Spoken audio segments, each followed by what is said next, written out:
এটি সেই ভয়ঙ্কর রহস্যময় কক্ষ যেখানে অপরাধীদেরকে আটকে রেখে নির্যাতন করা হতো। ওই যে ছিদ্রটি দেখছেন, শোনা যায় ওখান থেকে মানুষদেরকে কেটে নিচে ফেলে দেয়া হতো।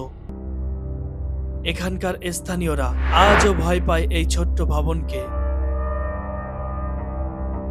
হ্যাঁ দর্শক, আজ আপনারা দেখতে চলেছেন মহারাজা প্রতাপ আদিত্যর সেই সাজানো গোছানো রাজ্যের দ্বিতীয় পর্ব।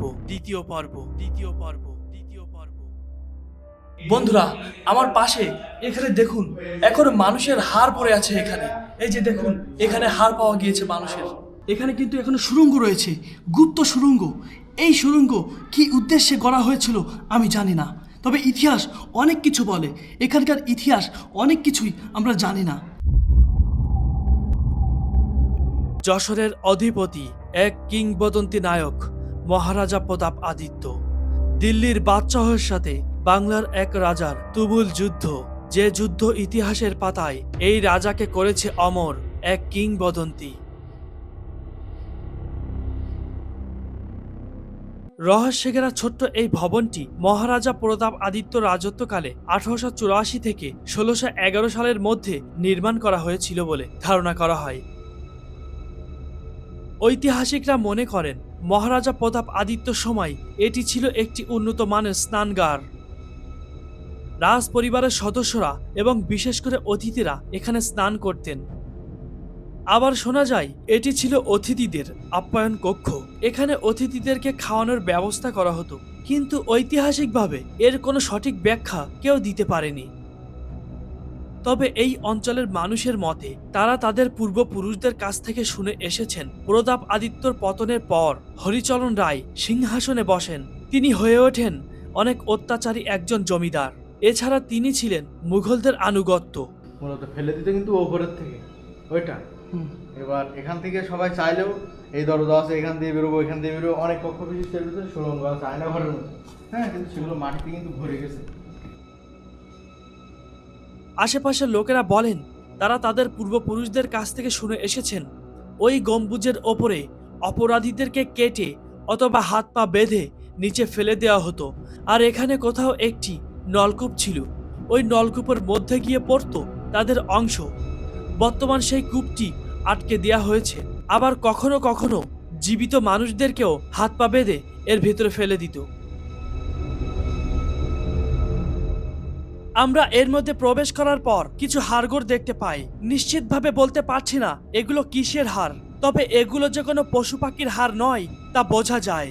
এই ভবনটির নিচ দিয়ে কেমন অদ্ভুত অদ্ভুত সুড়ঙ্গ দেখা যায়। আমরা জানি না এসব সুড়ঙ্গ কোথা থেকে কোথায় পৌঁছে গেছে,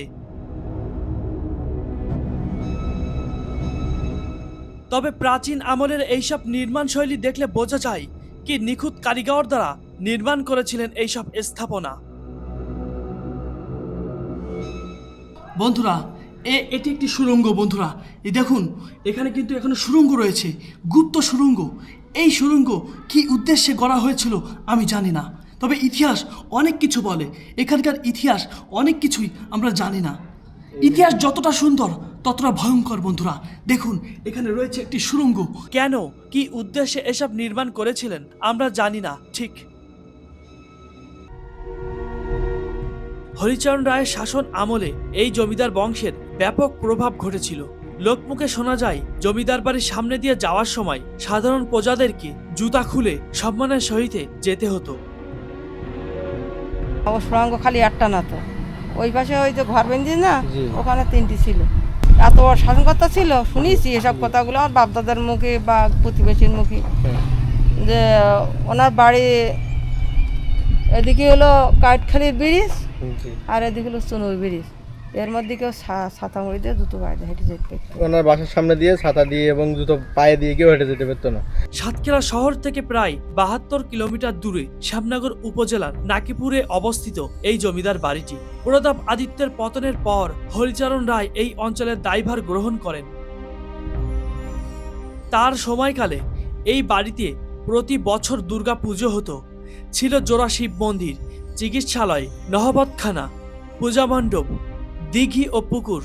তবে ইতিহাসকে বুকে ধারণ করে এখনো টিকে আছে সেই সময়কার জোড়া শিব মন্দিরটি এবং সেই সাথে এই দিঘিটিও।